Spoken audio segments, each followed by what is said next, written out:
Okay, good choice. It's cool.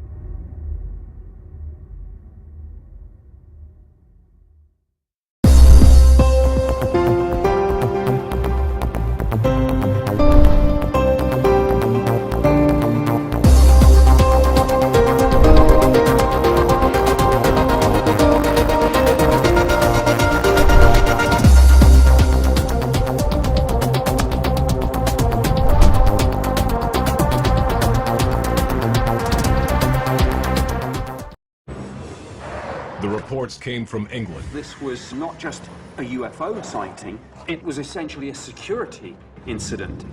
Also from the United States and Belgium. They were violating airspace rules.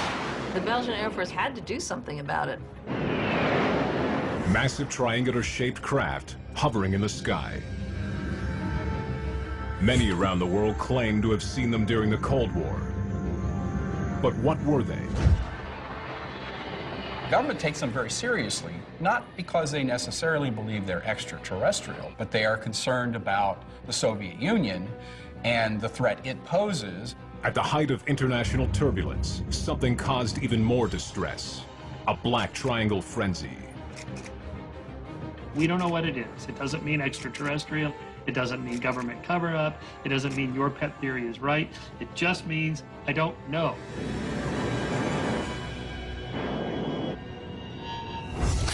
Unidentified flying objects. They've been reported in our skies for decades. Thousands of UFO sightings have been documented in official government files.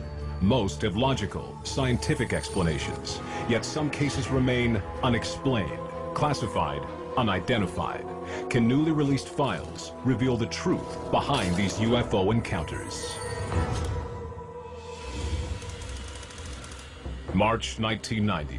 An Air Force base in Belgium scrambles 2 F-16s to investigate a possible violation of Belgian airspace. Yves Milbergs is one of the pilots ordered to address the threat. The operations center told us something was going on with the UFO over Belgium. Captain Milbergs has been briefed with a description of the object given by an eyewitness on the ground. It was a kind of object of triangular shape, okay, with lights on the edge, kind of dome on top, moving really slowly without noise, and sometimes accelerating very fast beyond supersonic speeds. The order was to intercept and eventually identify those objects. The Belgian Air Force report presents an exact timeline of the evening. 12:30 a.m. Milbergs makes radar contact 20 nautical miles from Beauvais Air Force Base. It appears to be moving at 740 knots. So we picked up the target the first time at about 20 miles. We had a radar contact, so we could see on the radar a blip. This is the actual radar recording from Captain Milberg's F-16. The square at the top is the target. Which was, in fact, the confirmation that there was something in the air at that moment. And it was the same contact as the ground station observed as well. But just as the 2 F-16 pilots think they are closing in, the target vanishes. If it was an intrusion by a foreign military, it escaped before being seen. If it was a false radar reading, there was nothing there in the first place. But some believed in another possibility.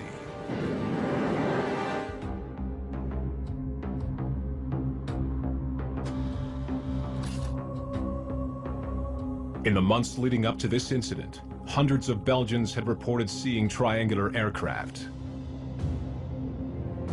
It all started in the small town of Eupen, just 6 miles from the German border. 2 police officers on patrol reported something unusual in the sky. They noticed very bright lights hovering over an open field. And these bright lights were fixed to some type of triangular platform, as they described it. Author and UFO researcher David Marler investigated this incident. The object encompassed the field that was near their vehicle. It was silent. They claimed the object then began to move slowly toward the town.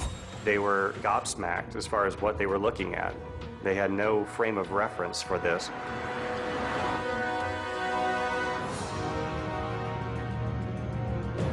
The initial 2 police officers who saw it light up the field, they followed it for a while. Author and investigative journalist Leslie Kane has interviewed many who claimed to have seen something that night. And it ended up over Lake Gillespie. They watched the thing for over an hour sitting above Lake Gillespie. And what they saw was something extraordinary. The craft was releasing a red light ball that was shooting out horizontally along the surface of the lake, and then it was pulling it back in. Then, the 2 officers say they saw a second triangular UFO rising up over a row of trees by the edge of the lake, then hovering silently alongside the first UFO. They contacted the dispatcher in Yupon, and he laughed and said it might be Santa Claus, coming in to land. And they stated that we're not joking, this is something very serious. During this period, there were many reported sightings of unidentified triangular craft all over the Belgian countryside, but no photos, video, or other hard evidence to confirm their existence. Instead, many of the witnesses sketched what they claimed to have seen. The drawings are strikingly similar. Ever since the sightings in Belgium, there have been thousands of similar reports all over Europe and North America. Black, delta-shaped flying objects that became known as black triangles. Could these sightings be explained by some natural phenomena? Could they be a case of mass delusion? Or do they defy explanation? In the 90s, black triangles usurped saucers for a while. Michael Shermer is a science author and publisher of Skeptic magazine. People say, well, I saw these weird lights in the sky. It was 6 p.m. It was just getting dark and sort of triangular shaped, and it zoomed off. So that makes a big story. After the first sightings over Eupen in November of 1989, Belgian UFOs became the media topic of the day. Reporters asked if alien spacecraft were hovering over the country. Amid the increasing publicity, Belgians made over 500 claims of UFO sightings. Authorities found themselves in a UFO wave. Some call it a frenzy, a phenomenon that some say has more to do with psychology than reality. UFO sightings are by definition unidentified, so we don't know what they are. Dr. Roger Lanius is an associate director at the Smithsonian National Air and Space Museum. One of the things that tends to happen with many people is that when they believe certain things are out there, any piece of evidence that they can come up with that might confirm that, they latch upon. Psychologists call this confirmation bias, the tendency to seek out only information that confirms one's beliefs. Confirmation bias is the tendency to find confirmatory evidence for what you already believe and discount or rationalize disconfirming evidence. That is, we remember the hits, we forget the misses. But whether the black triangles were real or imagined, the reports kept coming. Even with no hard evidence, officials took notice.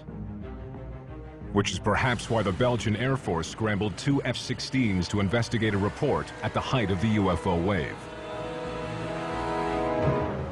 It was an attempt to pin down some hard evidence and confront what could have been a tangible threat. The Belgian Air Force was concerned about this and had to take some action because there was something invading their airspace. The night's events began to unfold before 11 p.m. An off-duty police officer reported seeing 3 strange lights over the town of Jean-Bleu. He said the lights form a triangle. The Belgian wave really came to a head on the night of March 30th, 1990. This involved sightings being reported by the citizenry in several municipalities. The Belgian Air Force report states that at 11 p.m., the Glans Control Reporting Center received a phone call from the policeman reporting the strange lights in the sky. 15 minutes later, their military radar picked up an unidentified object moving very slowly at 25 knots towards the west. Then, another Air Force radar station center confirmed the target in the same position. Galan's control gave the order to scramble jets. Pilot Yves Milbergs picks up the target on his radar about 7 nautical miles away. He still can't see it. It was dark, there was no lights at the object, and we couldn't see anything. Relying only on their instruments, the two F-16 pilots moved to engage the target. If it's a breach of Belgian airspace by a foreign military, what Milbergs does next could spark an international incident. Over an hour after an off-duty police officer reports a strange object in the sky, two F-16s are closing in on their target. Captain Milbergs has a radar lock-on. He's just about to intercept when the target suddenly appears to take evasive action. The target was rapidly reacting, changing heading and altitude and speeds. The target starts to move radically around the pilot's radar screen. The performance of that object is really outstanding. We had speeds going from very low speed until supersonic speed, so it was quite difficult to intercept that target. The Air Force report says the pilots managed to lock onto the target 3 times, but each time it evaded them. The report states the object appeared to accelerate from 150 to 970 knots, or almost 1,200 miles per hour, in just a few seconds. We could manage to close in, and the closest distance we could achieve was 5 nautical miles. The pilots made 9 attempts to intercept the object, but they never actually saw it with their own eyes. It existed only on radar. That's basically an unidentified object. What is that object? Because so far we still don't know. But Belgian officials still needed an explanation for the numerous eyewitness reports. They turned to Air Force Chief of Operations, Colonel Wilfred de Brouwer, who proposes a theory. The only thing he could think about was that it could be some kind of stealth technology from America. It's conceivable that some of them might be testing programs for exotic types of flying vehicles. That has happened in the past. There were sightings, for instance, in the 1970s and early 80s, before the programs were revealed, of stealth technology that was being tested. This Department of Defense intelligence report reveals that Colonel de Brouwer contacted officials in the United States about 2 top-secret stealth planes. The F-117 Nighthawk and the B-2 stealth bomber. They are both black and have an unusual triangular shape. Is it possible that one of these aircraft was behind the eyewitness reports of that night? He was informed very clearly that it was not. And this is written up in an official American document, that the Americans informed him that it was not one of theirs. Either it was a straight denial, or the Pentagon was hiding the test of a secret aircraft. It's always a remote possibility that something that people see in the sky could be a classified program under test. Bill Sweetman is an aviation writer and expert in top-secret military projects. The late 80s were a time when the black project world was expanding very fast. Could the Americans have been secretly testing new aircraft in that area? The triangles could conceivably be aircraft. There have been aircraft designs studied that look like that. Belgium's location near the eastern front of the Cold War could have made it an enticing test site. There might be a few reasons why you'd test a secret aircraft outside the US.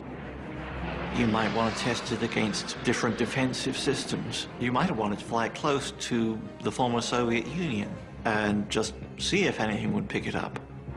If the sightings were of top-secret American aircraft, the U.S. might officially deny their existence, even to their allies. With the public demanding answers, Colonel de Brouwer made an unprecedented move and called a press conference. He qualified his statement with many ifs, as he could not rule out a radar error. L'objet, s'il y en a eu un, a accéléré à une vitesse qui était tout à fait en dehors du domaine de vol d'un avion conventionnel. The Belgians released the radar recording from the cockpit of Captain Milberg's F-16. and invited expert interpretation of what can be a fickle technology. Radar is generally reliable, but like any other technology, there's going to be a residue of anomalies of stuff that happens we can't explain. And so like with everything else in science, what do you do with that residue of anomalies? Nothing. We just can't explain everything. So a radar operator sees a blip is there, the blip is gone, what was it? I don't know.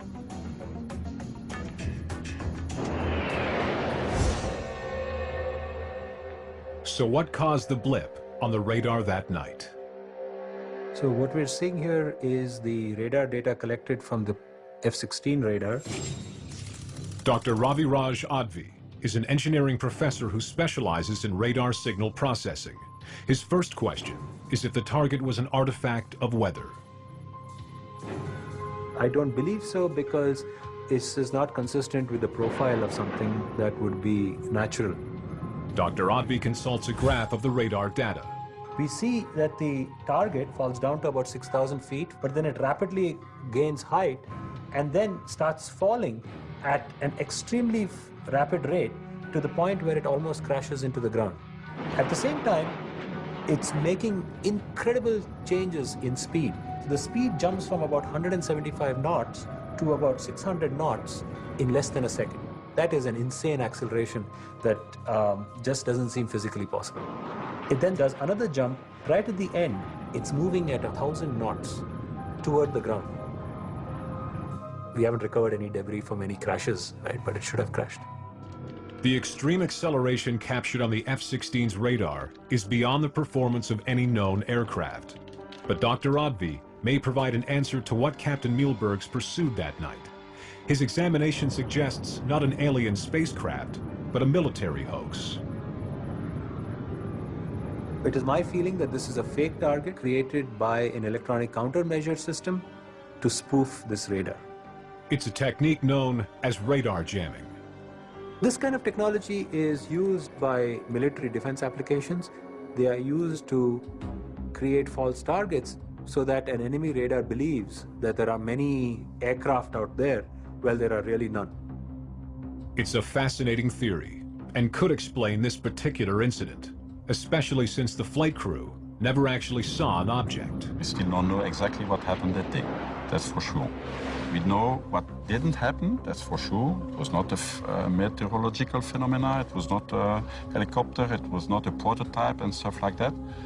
But it's still unidentified object so far.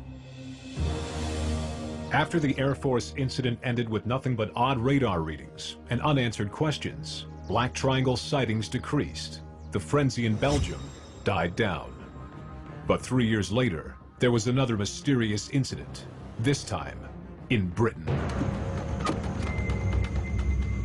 I think within hours, it was clear that we really did have a staggeringly significant event on our hands.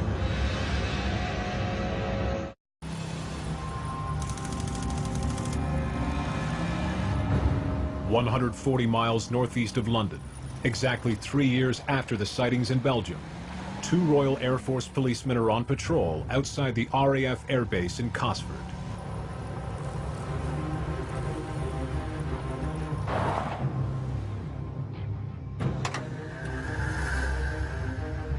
According to their report, A patrol of Air Force police stopped their car, got out, and looked directly overhead. They saw 2 bright white lights, but they weren't able to ascertain whether or not they were separate objects or lights on the underside of a much bigger craft.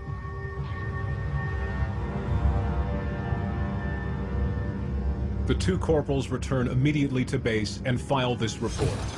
It is the earliest account of the strange events of the night, events that became known as the Cosford Incident.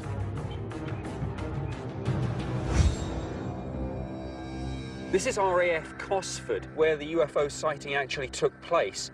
In 1993, Nick Pope worked for the British Ministry of Defence, investigating unidentified flying objects. My job was to research and investigate all sightings reported to the Ministry of Defence to see if there was evidence of any potential threat to the United Kingdom. This is Pope's official Ministry of Defence report. it documents the most prolific wave of UFO sightings in British history. This sighting at Cosford really kick-started an investigation which was to bring in dozens and dozens of other reports, including sightings of large triangular-shaped craft. It wasn't just military personnel who filed reports. 10 minutes after the sightings at RAF Cosford, there are more reported sightings 18 miles northeast of the base.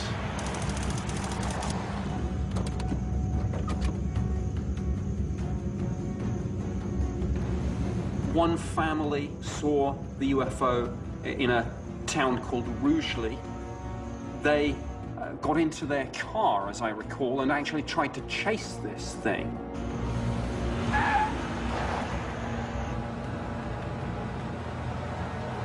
One of the witnesses described this vast craft passing directly overhead. They heard a humming sound coming from it, and they thought that this thing was so low that it had actually landed in a field in a place called Hazelside. And when they got to the area, there was nothing to be seen. There were also no impressions on the ground to indicate that anything had landed. The RAF police determined that no military or civil aircraft activity had taken place that night that might explain these sightings. This was not just a UFO sighting, it was essentially a security incident. As military police at RAF Cosford secured the base, just 20 miles away at a second military base, the meteorological officer on duty reported seeing a similar unidentified flying object. He described it to me as a vast triangular or delta-shaped craft. He saw a pencil-thin beam of light shoot down from this craft and track backwards and forwards. He said almost as if it was looking for something. Then he said after a few minutes, the UFO accelerated away to the horizon many times faster than a military jet. And he said, well, look, I see fast jets on an almost daily basis. This was orders of magnitude above and beyond that speed. While stories like this sound persuasive, eyewitness testimony is often unreliable. Eyewitnesses misperceive things, they distort things, they retell things, and not just people that see UFOs, people that see anything. We know from research that, eyewitness accounts are not reliable. Mine's not any better than yours, and, so we have to actually have physical evidence, or else we don't really have a case. But eyewitness accounts were all there was to go on. 200 of them, over 8 hours, from all over southern England.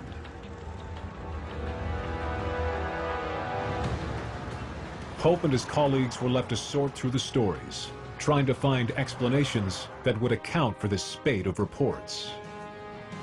One by one, we eliminated all the usual things that people misidentify. Bright stars and planets, satellites, meteors, aircraft lights, weather balloon launches. And the more of these explanations we crossed off, the more mysterious and exciting this seemed to be. And the sense from my colleagues and myself, who normally came at this from a very skeptical viewpoint, was, my goodness, there is something really bizarre going on here. After a month-long investigation, Pope's team concluded that people saw some sort of real object. Despite this conclusion, they had no hard evidence to prove it, much less any idea of the origin or nature of such a craft. One of our theories, of course, was secret prototype aircraft or drone. Just as the Belgians had done, the British asked the United States government if it was one of theirs, a large triangular craft capable of hovering, and they got the same answer. Now, the Americans told us, we have no such aircraft, and no such test flights have been conducted over the United Kingdom. Still suspicious, Pope used a back channel to inquire if the CIA or other defense agencies might have been involved. The American Defense Secretary was apparently incandescent with rage. If we say it doesn't exist, it doesn't exist. And We had to act very quickly to stop this flaring up into a full diplomatic row with our greatest ally. With his investigation at a dead end, Nick Pope can only wonder what really happened that night. I have no realistic assessment of what this could be. If it wasn't some secret prototype aircraft decades ahead of anything that's public knowledge, then I'm stumped. I have no idea. Officials in Belgium and England were not able to come up with a feasible explanation for this rash of sightings. With only eyewitness reports to go on, there were limited scientific avenues to pursue. But soon, it would be America's turn to deal with mystery triangles. I've got that object inside also. It's huge.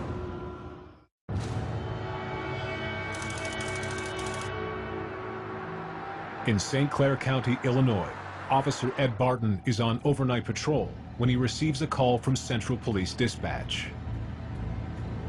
Well, this is a call from Highland PD. As he gets the call, Officer Barton is driving south on the main road into the small city of Lebanon. This is the actual police recording from that night. So a truck driver just stopped in and said there was a flying object in the area of Lebanon. This recording presents a minute-by-minute account of the strange events that unfolded in Illinois. It's very rare that we have official documentation that chronicles the wave of sightings as it was taking place. Journalist David Marler is a member of MUFON, the Mutual UFO Network, which investigates UFO sightings. In 2000, Marler looked into this case. The overall tone of the recordings at first were somewhat lighthearted and jovial. It was like a two-story house. It had white lights and red blinking lights. Buster, could you check the area? If I see it, I'm not saying a word. Officer Ed Barton, he was ready to simply write it off. But then he noticed lights moving toward the east part of town. Upon closer approach, he realized that the lights were affixed to a large triangular object that was low altitude. If you advise, there's a very bright white light east of town. I'll go there too. Maybe it's an aircraft. It doesn't look like an aircraft, though. In my personal investigation of the case, I spoke with Officer Ed Barton from Lebanon, Illinois. This is the statement Officer Barton gave to David Marler 10 days after the event. In it, he says that the object hovered at about 1,000 feet, almost directly overhead. Officer Barton stated, as this object was hovering above me, every aircraft that I've ever seen or know of makes some type of noise. This aircraft made no noise. After several minutes, he claims the object pivoted and sped toward the southwest at high speed. He wonders if it's some kind of experimental military craft. Would you contact Scott Air Force Base to see if there are anything flying in this area, please? Scott Air Force Base is only 3 miles away. Officer Barton thinks it could be one of theirs. It's heading westbound now. It should be really close to Scott now. Matter of fact, if the shadow officer looks up, they can probably see it by now. The village of Shiloh is right next to Scott Air Force Base. At 4:24 a.m., Shiloh police officer David Martin responds to Barton's call. 2550, I see something, but I don't know what that is. But just as he thinks he catches a glimpse of the object, it appears to suddenly shoot away at high speed into the distance. 15 minutes later, outside the town of Millstadt, Officer Craig Stevens says he spots it. Syncom 6004. Go ahead. I've got that object inside also. Are you serious? It's huge. 6004, does it look like what does it look like to you? It's kind of V-shaped. Officer Stevens tries to take a photo of what he's seeing. But due to the freezing conditions, the Polaroid doesn't turn out.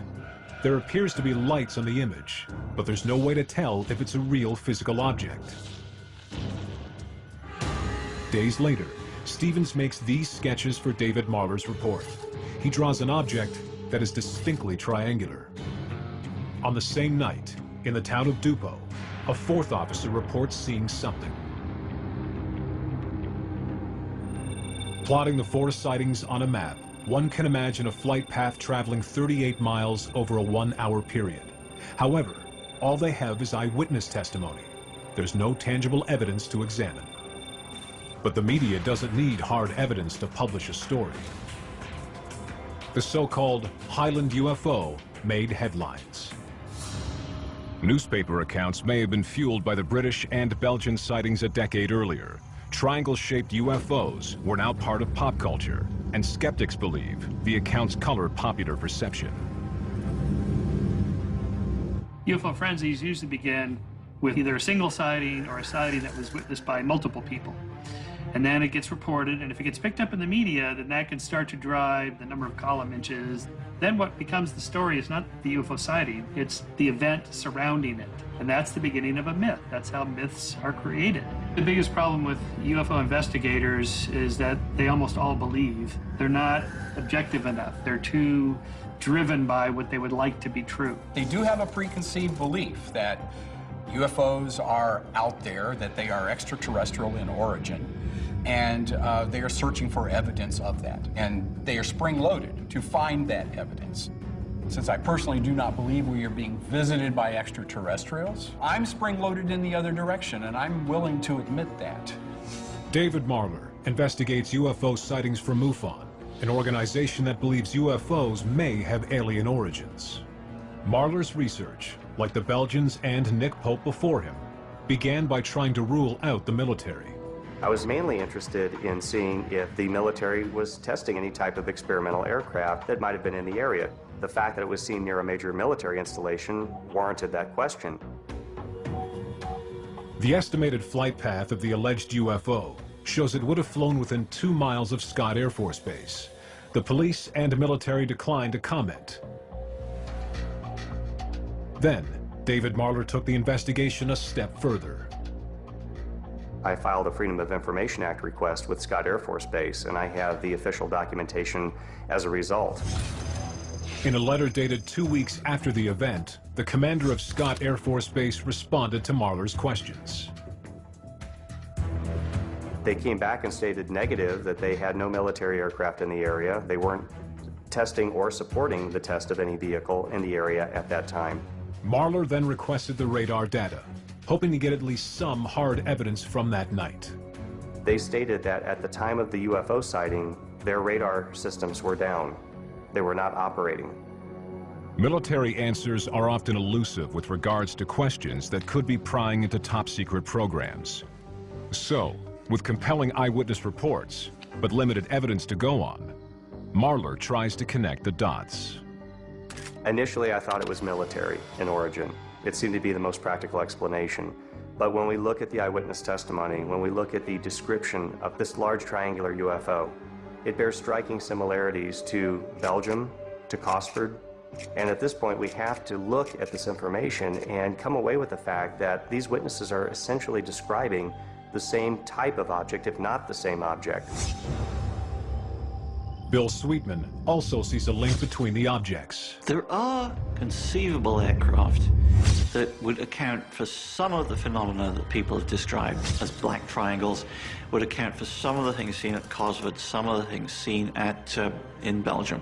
But most of what has gone on in the black world, we really don't know anything about. Most top-secret projects tested in the 1980s and 90s have not been declassified. I would think that there have been tens of programs over the years that have at least reached the flight test stage. We know of perhaps 2 or 3 that have been declassified. So perhaps 10% of what has happened we know about. Could the reported black triangles turn out to be ultra top secret projects not yet disclosed to the public? Marler turns to the past to explain the present, digging into the historical record to shed light on the mystery. When we look at the history of the reports of triangular UFOs, I knew that the reports went back several decades. I had no idea how far back they in fact went. One of Marler's sources for UFO research is the U.S. military itself. From 1947 to 1969, the Air Force investigated thousands of UFO sightings out of genuine concern for national security. The United States Air Force is constantly on the alert 24 hours a day. We're interested in anything that flies in our atmosphere. It began with Project Sign, continued with Project Grudge, and officially became known as Project Blue Book in 1952. The three projects comprised the largest government investigation of UFOs ever undertaken. This was an extensive collection of over 12,000 reports that the United States Air Force investigated, collated, and analyzed. The effort was spurred by a glut of sightings during the Cold War, when a cloak of paranoia influenced everyday America. With international tension tripwire tight, the military took any reported anomaly as a possible threat. As the Cold War is heating up in the latter part of the 1940s, we see a lot of these reports, and the government takes them very seriously, not because they necessarily believe they're extraterrestrial, but they are concerned about the Soviet Union and the threat it poses. Project Blue Book's objectives were to scientifically analyze UFO data and determine whether UFOs posed a threat to national security. Of the more than 12,000 Project Blue Book UFO sightings, the vast majority were explained as birds, planes, stars, or clouds. 6% had no conventional explanation, and the Air Force classified them as unidentified. One file is known as Incident 398, a triangular UFO sighting in Baltimore in 1949.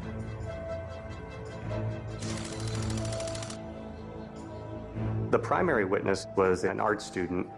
He was also a former United States Air Force tech sergeant and World War II veteran, so he was familiar with aircraft. At 6:30 p.m., the witness reports something moving through the clouds. He thinks it may be an aircraft, but not like anything he saw in the war. He noticed not one, not two, not three, but numerous triangular UFOs during daylight hours. Project Blue Book states that the eyewitness reported seeing approximately 15 to 20 V-shaped objects flying in circular formation. He remarked that they did not look like any conventional aircraft he knew of. They were black, very maneuverable, and capable of great speed. These triangular UFOs exhibited unusual flight characteristics in the sense that they were darting about, moving in and out of the clouds, but when visible, they could clearly discern a triangular shape. Being an art student, the witness sketched what he saw. He drew the shape of the unidentified objects as triangular. The witness contacted the Air Force to report the unusual sighting. Investigators arrived for an interview, and he presented his sketch. The distance of the objects makes it difficult to interpret, but at first glance, it appears to be birds. The eyewitness insisted they were not. Air Force investigators later determined that the objects were not detected by radar, nor were they seen by any pilots flying in the vicinity. Their final report could not confirm or deny the student's account, but years later, a new theory would come to light. In 1949, multiple witnesses on a Baltimore street reported seeing triangular UFOs in the distance. The Air Force report at the time was inconclusive. Now, UFO investigator David Marler is combing through history looking for answers. When we look at 1949, we can look back now with a fair degree of certainty and know what was the cutting-edge technology of the time, since everything at that time has been declassified. It turns out there was a top-secret program at the time that might fit the Baltimore case. The Northrop YB-49, or Flying Wing. In 1949, Northrop had been testing the Flying Wing aircraft in various forms for a couple of years. And that was an extraordinary-looking aircraft for the era. It still is, really. However, Bill Sweetman doesn't believe the Northrop Flying Wing could have been what those neighbors saw that day. The Flying Wing was not a very maneuverable aircraft. Any hard maneuvering would cause the aircraft to fall out of the sky. It's an aircraft you had to fly very carefully even then. And if you've got people claiming that they're seeing multiple flying wings at any given time in the 40s or 50s. It just didn't happen. There weren't that many aircraft. Marler's own investigation ends just as the Air Force's had in the 1940s. Inconclusive and unsolved. When we look at the official investigation by military authorities, there is still no plausible explanation for these sightings. Then and now, finding a solid explanation for such an enigmatic sighting is beyond reach.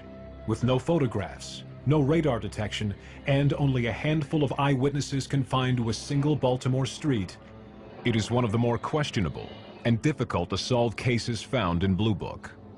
There's now declassified reports from the CIA in which their science and technology panels that were looking at these incidents would always come back to, we may not be able to exactly explain what was taking place here, but there's no evidence to indicate that this is a national security threat. The Baltimore case was one of several Air Force investigations into black triangles during the 1940s and 50s. Another report in Project Blue Book documents a sighting within the Air Force itself. January 28, 1953, at Turner Air Force Base in Albany, Georgia, and signed by the commanding officer. At 9:35 p.m., an Air Force pilot was flying a T-33 jet just outside of Albany. The pilot was a seasoned officer with 11 years experience and 3,100 hours of flying time. On a routine night flight, he reported something strange in front of him. He thought, I'll increase in altitude. If it gets larger in my windscreen, then obviously it's something that's in the atmosphere and I should be able to identify it. If it doesn't get larger, then it must be a star or a planet. Before he knew it, the light which was above him was now below him, which immediately ruled out satellite, star, or planet. In the Project Blue Book file, the pilot states that the object constantly changed color, from white to orange and back. As if that wasn't strange enough, the object, in his own words, changed into an equilateral triangle. He then witnessed the triangle divide into two equilateral triangles, which shot off in different directions. Aviation expert Bill Sweetman thinks this could be a simple case of unfamiliar surroundings. We talk about people flying jets in Georgia in the 1950s. It's a pretty new environment for people to be flying in terms of speed, in terms of being single-seater at night, in terms of working with very, very crude radar. So it's very easy to see that somebody could become confused. Very, very difficult environment. Complicating the investigation was evidence that the Albany airport had radar contact with something it could not identify. But the Air Force reached a conclusion that still surprises David Marler. The Albany, Georgia case was concluded to be the planet Venus, a visual sighting of the planet Venus, which really stretches the imagination when you look at the fact that the pilot was able to see Venus below him. This is another event that may never have a solid scientific explanation, but Marler proposes his own theory. Really makes me lean towards the fact that some, underline that 3 times, some of these triangular UFOs may be of non-terrestrial origin. Without definitive evidence, all that remains are theories. In the absence of facts, what people do is they fill in the blanks with their imagination. In science, what we're supposed to do is just leave the blanks blank. You just keep working on it, and you don't fill it in with your imagination. Skeptics argue that it's a matter of critical thinking. They say that the Black Triangle Wave is not evidence of aliens, but evidence of how a series of unconnected events can become a self-perpetuating legend. Such is the power of a good UFO mystery.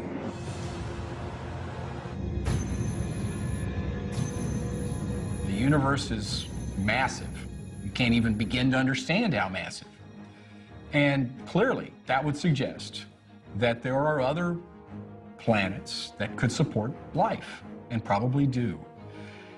But there's a world of difference between that belief, which I think most of us share, myself included, and believing that some entity or some several entities from out there are visiting us.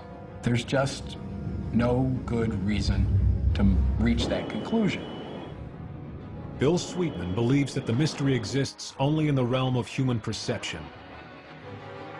I think the most likely explanation for most unidentified flying object sightings is that people saw something that wasn't really there. People not being delusional, people not being crazy, people just being bad eyewitnesses. Finally, consider the long shadow of secret government programs. Only recently, in 2014, did the CIA suggest that many UFO sightings in the 1950s were indeed their own experimental aircraft. As they recently tweeted, "It was us." This information was so secret, it was even kept from the Air Force investigators of Project Blue Book. The thousands of incidents documented in Project Blue Book have long been declassified, so people can read every line, and often in between them, to formulate their own opinions. Without definitive evidence, black triangles may forever be debated and forever remain unidentified. An unsolved UFO case is rather like an unsolved crime. I'm skeptical that we'll ever get a definitive explanation of this, but of course I hope that some new information does come to light and we finally solve the mystery.